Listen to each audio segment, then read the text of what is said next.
सभी टीवी चैनलों पर हाल में हुए 5 राज्यों के एग्जिट पोल्स तो आपने देखा ही होगा।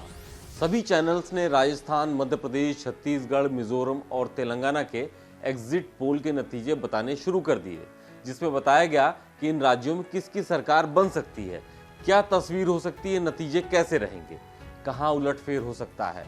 तो एग्जिट पोल के जरिए इसकी जानकारी हासिल हो रही है। लेकिन एग्जिट पोल्स होता क्या है, कब से शुरू हुआ है, इसका प्रोसेस क्या होता है, ये कितने सटीक होते हैं, आज इसके पीछे की पूरी कहानी को हम समझते हैं। नमस्कार, मेरा नाम है अभिषेक पांडे। चलिए एग्जिट पोल क्या होता है, इसकी शुरुआत हम यहीं से करते हैं।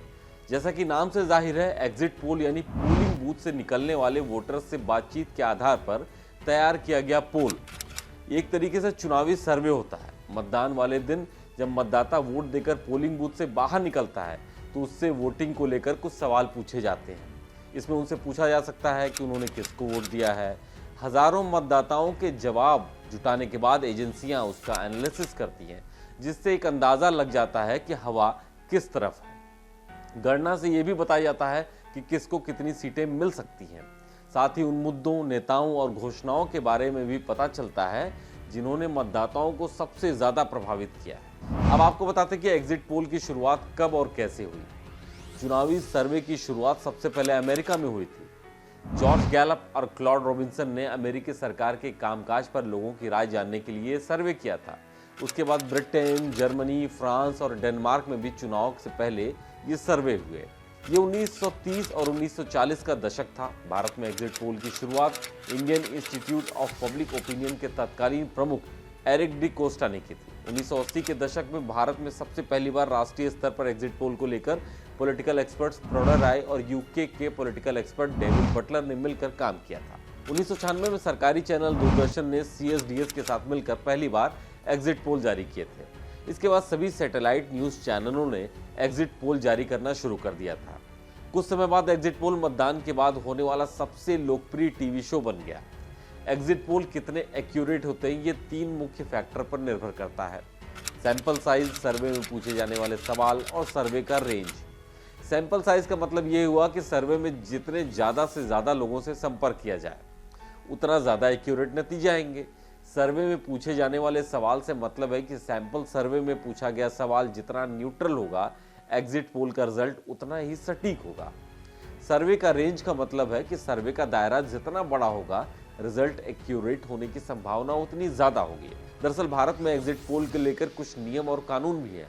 अगर कोई कंपनी या व्यक्ति मतदान खत्म होने से पहले एग्जिट पोल जारी करता है तो उसे संज्ञेय अपराध माना जाएगा। ऐसा करने वालों को 2 साल की सजा हो सकती है और जेल भी हो सकता है और जुर्माना भी हो सकता है। 1998 में पहली बार चुनाव आयोग ने संविधान के अनुच्छेद 324 के तहत न्यूज़पेपर और टीवी चैनलों में एग्जिट पोल पब्लिश किए जाने पर रोक लगाई।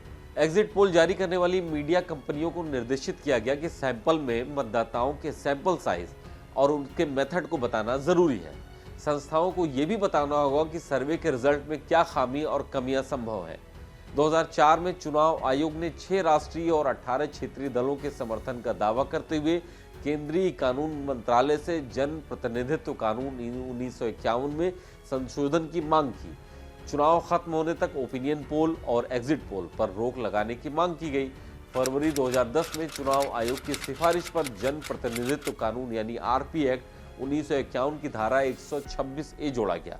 इसके जरिए किसी भी चुनाव के खत्म होने के आधे घंटे बाद तक एग्जिट पोल जारी करने पर कानूनी तौर पर रोक लगाएगी, ताकि लोगों के मन में फैसले पर कोई असर ना हो, इस पोल का कोई असर ना हो। अब समझिए एग्जिट पोल को लेकर कैसे सवाल पूछे जाते हैं। एग्जिट पोल में डायरेक्ट और इनडायरेक्ट दोनों तरह के सवाल पूछे जाते हैं। अगर सीधे जवाब नहीं मिलता है तो बात को घुमाकर पूछा जाता है। दरअसल देश में इलेक्शन रिजल्ट को लेकर भविष्यवाणी करना बेहद कठिन है। 1998 से 2019 तक कुल 6 लोकसभा चुनाव हुए। इनमें से 4 मौकों पर एग्जिट पोल के अनुमान कभी पूरी तरह गलत और कभी आंशिक रूप से गलत साबित हुए। आज के एक्सप्लेनर में फिलहाल इतना ही। कैसा लगा हमारा यह वीडियो कमेंट सेक्शन में ज़रूर बताएं। ऐसे ही और वीडियोस देखने के लिए सब्सक्राइब और फॉलो कीजिए हमारा प्लेटफॉर्म जिसका नाम है डेली लाइफ।